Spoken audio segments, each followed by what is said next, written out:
Je m'appelle Christine Aligui, je suis étudiante du master spécialisé aménager et construire pour la transition écologique. Initialement, j'ai une formation d'ingénieur de génie civil et j'ai obtenu mon diplôme à Polytechnique Yaoundé au Cameroun. Je suis également titulaire d'un master 2 obtenu à l'École centrale de Lyon. J'ai choisi le master spécialisé ACT parce que tout au long de ma formation initiale, j'ai développé un réel intérêt pour les problématiques de développement durable, notamment liées au secteur de la construction. Et je me suis très rapidement dit qu'il était impératif de repenser notre façon de concevoir les infrastructures et les espaces afin de les rendre plus résilients, plus sobres et quelque peu un peu plus régénérateurs. Et dans ce programme, justement, j'ai trouvé qu'il y avait une approche à la fois stratégique et technique qui fournissait les atouts aux apprenants pour pallier ou alors pour s'acquérir des problématiques justement de transition écologique dans le monde et de la construction et de l'aménagement. Alors, ce qui m'a le plus marqué, c'est le premier cours qu'on a eu à la rentrée du master. C'est le cours d'adaptation au changement climatique donné par Alexia Le Sœur. C'est une spécialiste du changement climatique et du marché du carbone. En fait, j'ai trouvé que c'était un véritable honneur de l'avoir en tant que professeur. Sa maîtrise des stratégies et des mesures en fait, d'adaptation au changement climatique était tout simplement exceptionnelle. Et la facilité avec laquelle elle arrivait à nous faire intégrer ce grand flux d'informations était tout aussi impressionnante. Du coup, arriver et d'un coup être dans le vif du sujet, moi forcément ça m'a marqué jusqu'à présent. Quand j'en parle, j'ai le sourire et tout parce que ça m'a vraiment positivement marqué.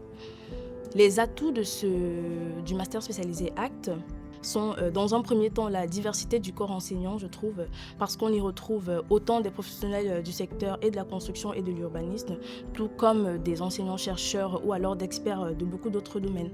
Mais aussi le fait de pouvoir un peu toucher du doigt les projets et d'échanger avec d'autres professionnels du secteur.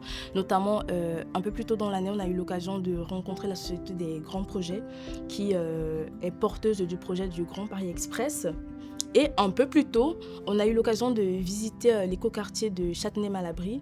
Et bien sûr, on a eu un briefing avant sur la façon dont a été pensé cet écoquartier. Et ça m'a permis de toucher un peu plus du doigt les réalités de l'éco-conception appliquées à un projet d'une aussi grande envergure. Et ça, je trouve que c'est vraiment intéressant dans le cadre de ce master. Honnêtement, déjà, on est un très petit comité. Il y a une diversité de profils. On retrouve autant des ingénieurs que des architectes, que des profils un peu plus axés finance ou sciences politiques, ce qui rend les échanges un peu complémentaires. Et cette complémentarité dans les compétences, en fait, fait naître une ambiance stimulante, mais tout en restant bienveillante, bien sûr. C'est très agréable. En ce qui concerne les professeurs, les échanges sont tout aussi agréables. Surtout que chaque professeur vient avec une thématique complètement différente.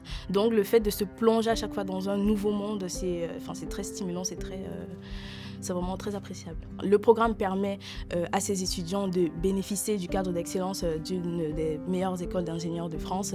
Je pense qu'il n'est plus vraiment temps de cogiter, mais plutôt de se lancer. Si je devais résumer mon expérience en une phrase, je compléterais une des citations du philosophe canadien Marshall McLuhan en disant que bâtir aujourd'hui, c'est anticiper demain. Surtout que nous ne sommes pas des passagers dans le vaisseau de la Terre, mais nous sommes tous des membres de l'équipage.